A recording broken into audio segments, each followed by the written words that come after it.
Ano pa talaga ang nangyari sa katatapos lang ng Century Tuna Super Buds Grand Finals, kung saan pinag-translate into English ng isang male contestant si Marian Rivera dahil Tagalog or Filipino language ang ginamit ng aktres sa pagtatanong sa kanya. Ito ang siyang dahilan kung bakit trending na namang muli sa X ang Kapuso Primetime Queen.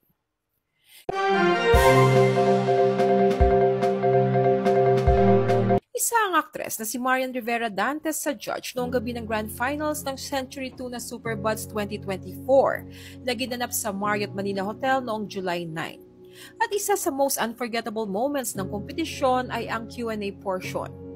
Ang top 16 finalists ay sumalang sa question and answer at pipili sila mula sa bowl ng pangalan ng judge na siyang magtatanong sa kanila. At napili ng male contestant na si Jeter Palomo, si Marian Rivera. Knowing Marian Rivera na aminadong mas komportableng gamitin ang wikang Tagalog ay eto ang question niya para kay Palomo. Dumami ang followers mo sa social media nung naging finalist ka. Papaano mo gagamitin ang opportunity na ito kahit natapos na ang kompetisyon na ito? Natigilan ang contestant at halatang hindi naintindihan ang tanong ni Marian. At magalang itong humiling na kung pwede ay i-translate sa English ang tanong. I'm sorry, could I get English please? Natahimik ang audience na tila ang iba ay nag-aabang na magkamali ang primetime queen. Pero hindi nagpakabog si Marian at on the spot ay swabing itinranslate sa English ang kanyang tanong kung saan sabay-sabay na naghiyawan at nagpalakpakan ang audience. I will try my best. Are you ready for this? Woo! Listen very carefully. Here's my question. Your social media following grew when you become a finalist. How would you use this opportunity even after your super bad journey? I think you understand that. Narito naman ang sagot ni Palomo. I agree to using this platform in showing that you can be authentically you and showing who you are as a person. I've been one to ruin my self-image and ultimately I fell apart. But those loose pieces of me didn't fall apart, they all fell into place.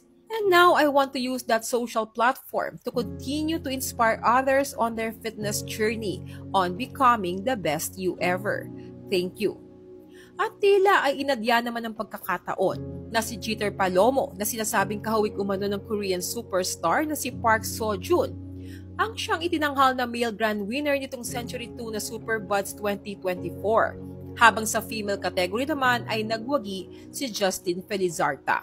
Samantala, agad namang nag-react ang Mr. ni Marian na si Kapuso Primetime King Ding Dong Dantes sa pag-trending ng Q&A moment ni na Marian at Jeter.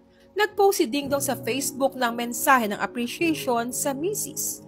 Mababasa dito, hindi lang ang iyong panlabas na kagandahan ang nagningning kagabi, kundi pati na rin ang natural mong talento sa pagpapasaya at pagpukaw sa puso ng mga Pilipino. Isang masigabong palakpak para sa iyo, Mrs. ko, Marian Rivera. PS, di kailangang i-translate sa English, gets nyo na yon. Sa kabilang banda, during the awarding portion, ay spotted si Marian nakachikahan sa stage habang nagbubulungan at nagtatawanan ang kaibigan niyang si Catherine Bernardo na talagang nagpasabog din noong gabing iyon sa pamamagitan ng kanyang very hot dance number na nagpanganga sa lahat. Patatandaang noon pa ay vocal na si Catherine kung gaano niya hinahangaan si Marian. Sa backstage ay nagbahagi rin ng picture si Pia Wurtzbach na magkasama sila ni Marian kung saan makikita ang lumaban ang abs ni Marian. Samantala may mga netizens na hindi bilib kay Marian dahil hindi naman daw sa kanya nagmula ang English translation dahil binasa lang niya ito. Sa mga komento ng netizen ay may nagsabing mayroon ng translated both in English and Tagalog ang cue card at feel-am daw ang contestant at hindi talaga nakakaintindi ng Tagalog. May nagkomento naman na buti na lang daw maganda si Marian. Make sure na hindi babasahin. Binasa daw kasi ni Marian ang English question na tila ay nakaredy na. Ano pong masasabi nyo sa isyong ito na sa kabila ng kaliwat ka ng papuri kay Marian sa naganap na eksena nila ng male contestant sa Q&A portion ng kompetisyon, ay may mga nagsasabing hindi naman siya ang aktwal na nag-translate ng tanong sa English dahil nakaredy na ito at binasa lang niya. Share your thoughts below.